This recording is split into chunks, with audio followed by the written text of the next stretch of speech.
This is an ABP Life podcast. पश्चिम बंगाल के संदेशखाली में महिलाओं के यौन उत्पीड़न का मामला अब सियासी तौर पर तूल पकड़ता जा रहा है। बीजेपी की एक फैक्ट फाइंडिंग टीम संदेशखाली जा रही है। इसमें 6 सांसद हैं, जिसमें 2 केंद्रीय मंत्री और 4 सांसद शामिल हैं। बीजेपी इस मुद्दे पर लगातार प्रदर्शन कर रही है। बीजेपी का आरोप है कि टीएमसी नेता शाहजहां शेख और उसके गुंडों ने संदेशखाली की महिलाओं पर जुल्म किए और ममता सरकार का गुंडों को समर्थन है। ईडी टीम पर हमले का आरोपी शाहजहां शेख अभी तक फरार है। इस मामले में टीएमसी ने बीजेपी पर माहौल बिगाड़ने का आरोप लगाया, जबकि बीजेपी ममता पर पलटवार कर रही है। और इस पूरे मामले पर आज हम बात करेंगे। मैं आपके साथ हूं राजेश कुमार, और इस पूरे मामले पर हमारे साथ इस वक्त बात करने के लिए बीजेपी के लीडर आलोक वत्स जी हैं। आलोक जी, संवाद पर स्वागत है आपका। सबसे पहला सवाल यही कि संदेशखाली में जो कुछ हो रहा है, आप उसको किस तरह से देखते हैं? मानवता को शर्मसार करने वाली, महिलाओं के प्रति वो उत्पीड़न है, उससे रूह कांप जाता है। जैसी बात खबरें वहां से सुनने को मिली है कि जिस तरीके से दमनकारी व्यक्ति, एक शाहजहां नाम के भी व्यक्ति का नाम उभर कर सामने आ रहा है, और उसके पूरे टीम जो उसके साथ के लोग थे, जिस तरीके से वहां पर लैंड ग्रैबिंग कर रहे थे और महिलाओं को सेक्सुअली असॉल्ट कर रहे थे। मतलब ये आलम है कि जो कोई व्यक्ति अगर कुछ बोलता भी है तो वो रिक्वेस्ट कर रहा था एनसीडब्ल्यू की टीम से कि प्लीज इसको डिलीट कर दीजिए, कहीं अगर आपने इसको सार्वजनिक किया तो मेरी जान को खतरा है। तो ये लोकतंत्र में क्या, ये तो हिटलर शाही से भी ऊपर का रेजिम लगता है कि वहां चल रहा है। इस कदर डर है कि व्यक्ति कुछ बोल ही नहीं सके और झेलता रहे जो भी उसके ऊपर हो रहा है। और जिस तरीके से बंगाल की सरकार और इसको आरएसएस बनाम वैसे टीएमसी का रंग देने की कोशिश कर रही है, वो बिल्कुल कहीं से भी वो मान्य नहीं है। वहां पर सेंटर को पूरी टीम भेजकर सारी खोजबीन करने के बाद जो भी इसमें लिप्त है उनको कठोर से कठोर सजा देनी चाहिए।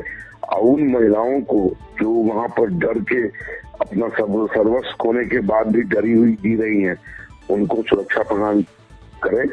अभी भी जो बोलने की हिम्मत कुछ औरतों ने या लड़कियों ने की है, वो चूंकि शाहजहां वहां नहीं है इसलिए, नहीं तो अगर वहां होता तो शायद कोई किसी से एक शब्द बोलने के लिए भी राजी नहीं होता।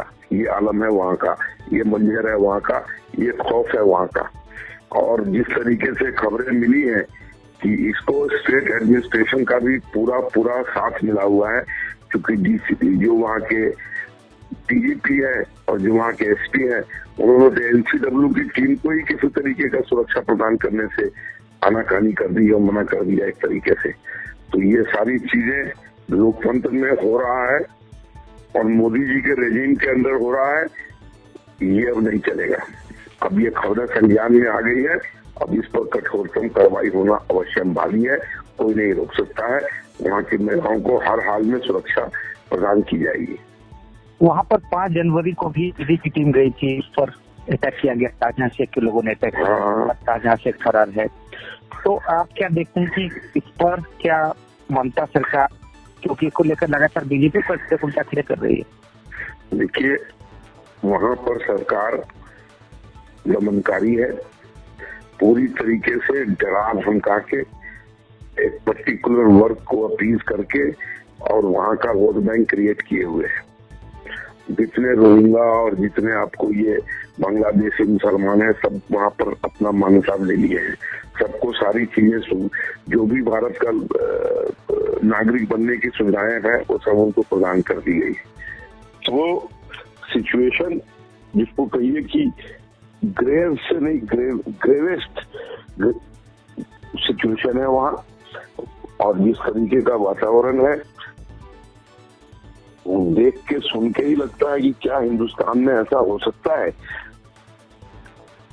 ईडी की टीम को अटैक किया, ईडी की टीम को वहां पहले भी अटैक किया था, ईडी की टीम को अटैक किया, उसके बाद से वो व्यक्ति फरार है जो मेन आदमी है।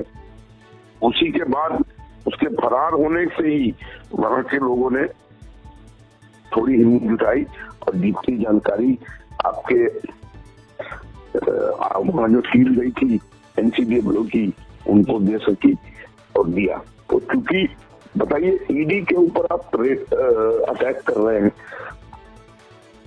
सीबीआई के ऊपर अटैक कर रहे हैं, कल को आप पुलिस के ऊपर अटैक करेंगे, ये आप कौन से एरा में जी रहे हैं हम लोग, कौन से युग में जी रहे हैं।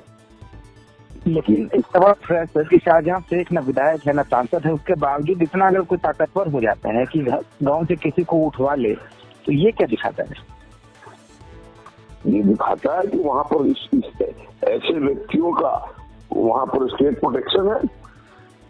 क्या वेस्ट बंगाल की सरकार को नहीं मालूम है कि ये कौन है शाहजहां शेख? वो हो सकता है वहां का वोट बैंक कंट्रोल करता हो और टीएमसी का जबरदस्त समर्थक हो। जरूरी नहीं है कि आप एमएलए एमपी बन के ही दमनकारी हो सकते हैं, उसके बगैर भी लोग दमनकारी होते हैं। और ये है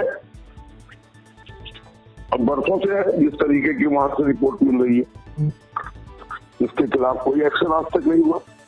और एक महिला नहीं, सैकड़ों महिलाएं हैं जिसके साथ इसने इस तरीके की वारदात की है। तो ये जगह, ये इलाका उत्तर 24 में पड़ता है, जो यहाँ से सांसद हैं नुसरत। तो आपको लगता है कि सांसद पर भी इसकी जिम्मेवारी बनती है? मैंने कहा ना, पूरा system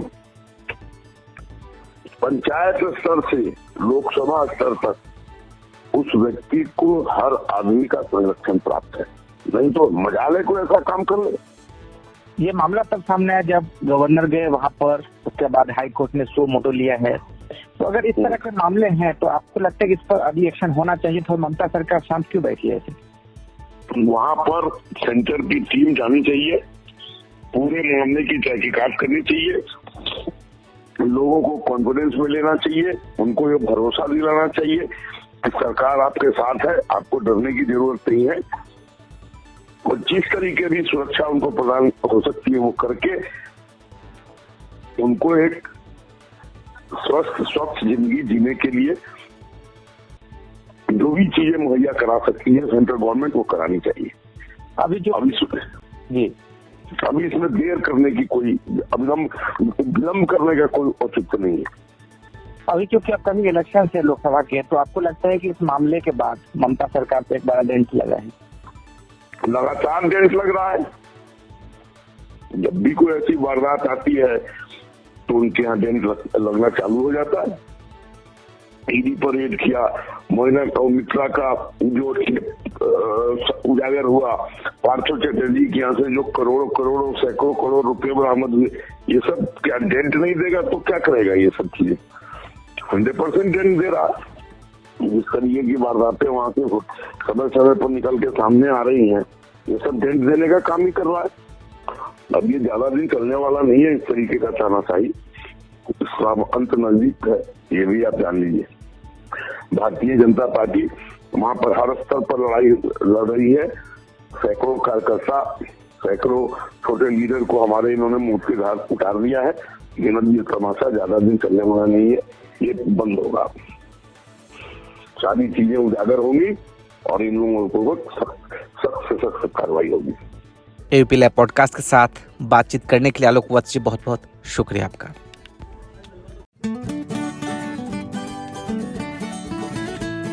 This is an ABP Live podcast.